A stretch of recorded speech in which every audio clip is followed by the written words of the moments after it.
Hello student, এখন তোমাদের ক্যালকাটা ইউনিভার্সিটির আন্ডারে প্রথম সেমিস্টারের রাষ্ট্রবিজ্ঞানের পাস কোর্সের ক্লাস আছে। আজকের ক্লাসে তোমাদের 15 নম্বরের একটা গুরুত্বপূর্ণ বড় প্রশ্নের অ্যান্সার নিয়ে আলোচনা করব। প্রশ্নটা কি আছে, অধিকার সম্পর্কে বিভিন্ন তথ্যগুলি লেখো। এই প্রশ্নের অ্যান্সারটা নিয়ে আলোচনা করব।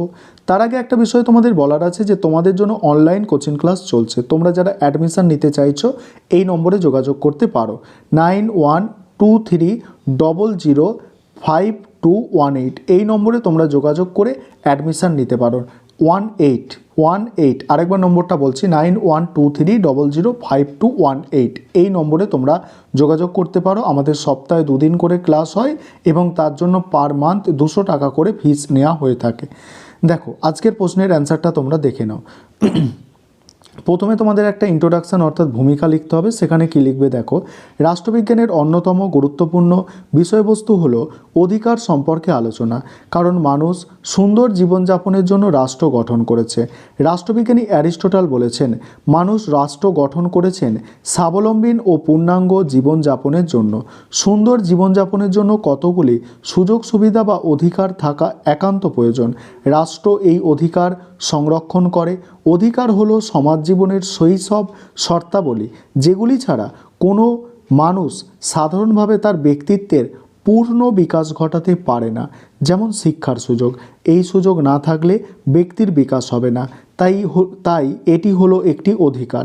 এবার কি আছে দেখো, অধিকার সম্পর্কে বিভিন্ন তত্ত্ব। বিভিন্ন দৃষ্টিভঙ্গি থেকে অধিকার সম্পর্কে বিভিন্ন তত্ত্ব গড়ে উঠেছে, সেগুলি নিম্নে আলোচিত হলো। 1 নম্বর হচ্ছে কি স্বাভাবিক অধিকারের তত্ত্ব।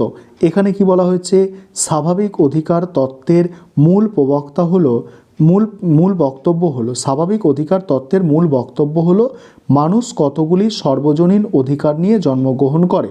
এই সব অধিকার প্রকৃতি প্রদত্ত বলে এগুলি ভোগের ক্ষেত্রে রাষ্ট্রের অনুমোদনের প্রয়োজন নেই। কারণ রাষ্ট্র গঠনের পূর্বে এই অধিকারগুলি এসেছে।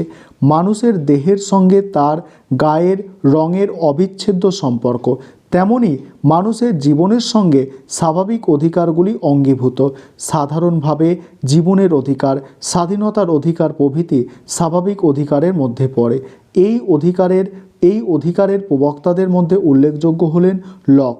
তিনি জীবন, স্বাধীনতা ও সম্পত্তির অধিকারকে স্বাভাবিক অধিকার রূপে বর্ণনা করেছেন। ফরাসি দার্শনিক রুসো স্বাধীনতার অধিকারকে স্বাভাবিক অধিকার রূপে বর্ণনা করেছেন। তাই তিনি বলেছেন, মানুষ স্বাধীন হয়ে জন্মায়, তবে সর্বত্র সে শৃঙ্খলিত। 1976 সালে আমেরিকার স্বাধীনতা সংগ্রামের ঘোষণায় বলা হয়েছে, মানুষ কতগুলি স্বাভাবিক অধিকার নিয়ে জন্মায়, এগুলিকে কেউ হরণ করতে পারে না। ফরাসি বিপ্লবের সময় স্বাধীনতা, সাম্য, নিরাপত্তা, সম্পত্তির অধিকারকে স্বাভাবিক অধিকার বলে ঘোষণা করা হয়।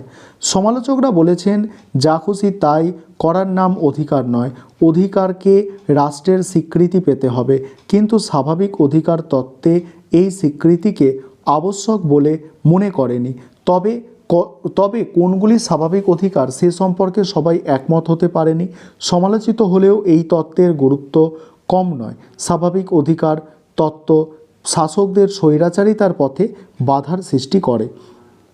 তারপর দেখো আইনগত তত্ত্ব। এখানে কি বলা হচ্ছে, অধিকার সম্পর্কে আইনগত তত্ত্বের মূল বক্তব্য হলো, অধিকার হলো আইনগত ধারণা। রাষ্ট্র সমাজের পক্ষে আইন তৈরি করে, অধিকারকে স্বীকৃতি জানায় এবং সেগুলি সংরক্ষণের ব্যবস্থা করে। অধিকারের একদিকে আছে সামাজিক স্বীকৃতি, অন্যদিকে আছে রাষ্ট্রের স্বীকৃতি ও সংরক্ষণের ব্যবস্থা।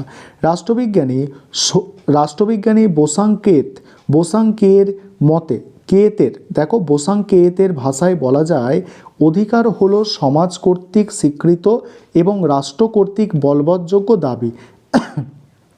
এই কারণে রাষ্ট্রের বিরুদ্ধে ব্যক্তির কোনো অধিকার থাকতে পারে না। এই তত্ত্বের প্রবক্তা হলেন বেনথাম। তিনি বলেছেন, অধিকার হলো আইনের ফসল। তারপরে দেখো কি বলা হচ্ছে, আইনগত তত্ত্বে বলা হয়েছে, রাষ্ট্র আইনের মাধ্যমে অধিকার রক্ষা করে। কিন্তু মার্ক্সবাদীরা বলেছেন, সমাজে বিত্তবানরা রাষ্ট্রের ক্ষমতা দখল করে নিজেদের শ্রেণী স্বার্থ রক্ষার জন্য আইন তৈরি করে, সেই আইন সাধারণ মানুষের অধিকার রক্ষা করতে পারে না। তাছাড়া এই তথ্যে বলা হয়েছে রাষ্ট্রের বিরুদ্ধাচরণ করার অধিকার মানুষের নেই। কিন্তু সমালোচকরা বলেছেন রাষ্ট্র স্বৈরাচারী হলে তার বিরুদ্ধাচরণ করার অধিকার মানুষের আছে। তারপর কি বলা হচ্ছে দেখো, সমালোচিত হলেও একথা অস্বীকার করা যাবে না, অধিকারের ক্ষেত্রে রাষ্ট্রের স্বীকৃতি প্রয়োজন, তা না হলে বিশৃঙ্খলা দেখা দেবে। পরের পয়েন্ট আছে দেখো, আদর্শবাদী তত্ত্ব। অধিকার সম্পর্কে আদর্শবাদী তত্ত্বে বলা হয়েছে মানুষের ব্যক্তিত্ব বিকাশের প্রয়োজনে নৈতিকতার আলোকে অধিকারের প্রকৃতি নির্ধারণ করতে হবে, সেই সঙ্গে সমাজের কল্যাণের দিকে লক্ষ্য রাখতে হবে। তাছাড়া অধিকারের সঙ্গে কর্তব্য জড়িত, তাই কর্তব্য পালনের ক্ষেত্রে গুরুত্ব দিতে হবে। সমালোচকরা বলেছেন এই মতবাদে কর্তব্যের ওপর গুরুত্ব দিয়ে ব্যক্তিকে রাষ্ট্রের কাছে আত্মসমর্পণের কথা বলা হয়েছে, এটি ব্যক্তি স্বাধীনতার বিরোধী। তাছাড়া এই মতবাদে বলা হয়েছে অধিকার এমনভাবে স্বীকৃত হতে হবে যাতে ব্যক্তি ও সমাজের কল্যাণ হয়, কিন্তু উভয়ের মধ্যে বিরোধ বাঁধলে কিভাবে তার সমাধান হবে সে কথা বলা হয়নি। তারপর দেখো, সমালোচিত হলেও একথা সত্য, আদর্শ ও নৈতিকতাকে বাদ দিয়ে আদর্শ সমাজ গড়া যায় না। তারপর দেখো, মার্ক্সীয় তত্ত্ব। অধিকার সম্পর্কে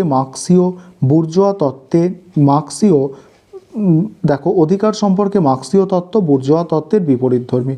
বুর্জোয়া তত্ত্বে রাষ্ট্র সমাজের কল্যাণের জন্য অধিকার সৃষ্টি করে। বুর্জোয়া তত্ত্বে কি রাষ্ট্র সমাজের কল্যাণের জন্য অধিকার সৃষ্টি করে, কিন্তু মার্ক্সবাদীরা বস্তুবাদের আলোকে বলেছেন উৎপাদনের উপাদানের ওপরে যে শ্রেণীর প্রাধান্য বিস্তার করে সেই শ্রেণী রাষ্ট্রের ক্ষমতা দখল করে, আইনের মাধ্যমে যে অধিকার সৃষ্টি করে তা সাধারণ মানুষের জন্য নয়। বুর্জোয়াদের স্বার্থরক্ষা করে আইন। প্রকৃতপক্ষে যে সমাজে ধনী ও দরিদ্র শ্রেণী আছে সেখানে সাধারণ মানুষ প্রকৃত অধিকার ভোগ করতে পারে না।